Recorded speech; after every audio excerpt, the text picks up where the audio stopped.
Howdy guys, it's the infamous gun run. I don't know what it is with my arm days as of late, but any form of angled bar or a hex bar for tricep push downs has been absolutely top tier for me lately. I get these going, right to failure.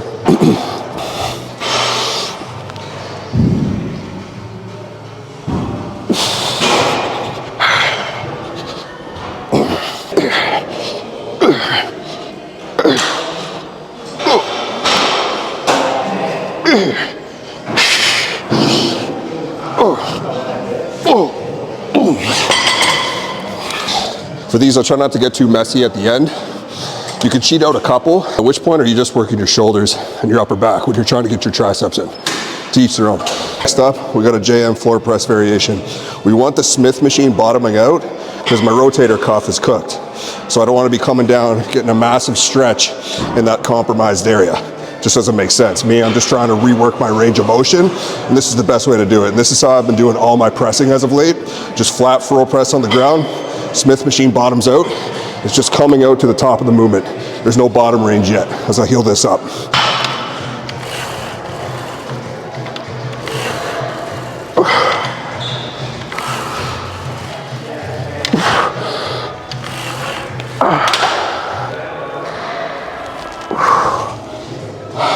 That's also the reason why I just got the 45-pound plates on there. I'm not trying to go too crazy with this. I'm just reteaching my range of motion and just getting a light pump in the tris. It's all about the range when I'm working these movements back in as I'm nursing an injury. A single arm bicep curl variation. You're probably wondering, Brennan, why the f are you leaning into it like that? I'll tell you why right now. This is good for those of us bros who have long insertions. You're just getting a way better stretch in the lengthened position without compromising form in any way.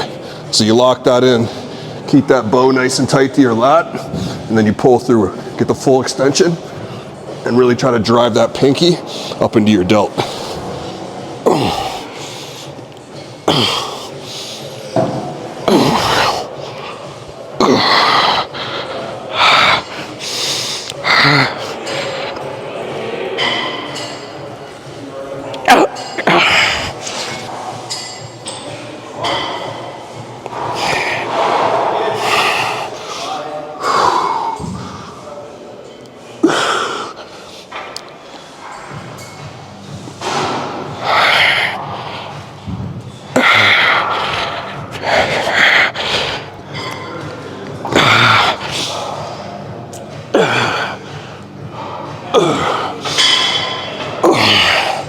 The pump on this one, it'll leave you filling out a double XLT. Pin loaded preacher.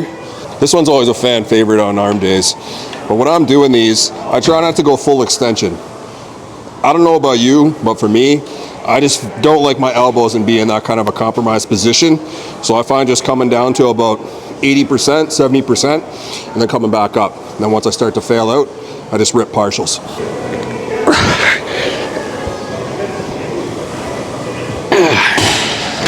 That is absolutely foul. Been all over this single arm preacher curl variation lately. I absolutely love it because it just kind of opens everything up. It just gives me a nice little bit of a stretch right through here with my hurt shoulder.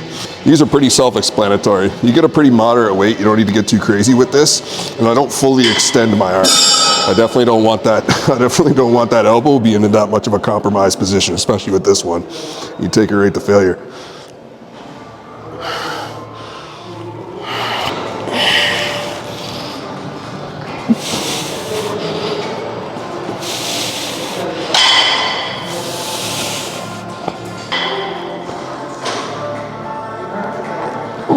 You're training arms, it's all about the isolation and getting the focus. To each their own, but I found once I started putting more of an emphasis on a healthy combination of mechanical tension with time under tension, that's where I've really started to see results with my arms. You have to keep in mind, bis and tris are a small muscle, so you don't need to be ripping this crazy weight all the time just to signal hypertrophy. You get that stimulus, right? Because I always used to be like that myself. I'd be ripping these crazy partials, doing these filthy reps, and then what was that really doing for me? Now, once I actually dialed it in, focused on more of like a Mike Israetel approach, more or less, oh, bar none, buddy, 100%. Next time you get into a set, just keep that top of mind. It's like, what is this really doing for me if I'm going RPE 8 and I'm just swinging the weight around, right? Where I see fit with those heavy partials and those filthy reps is at the end of a nice, good, controlled set.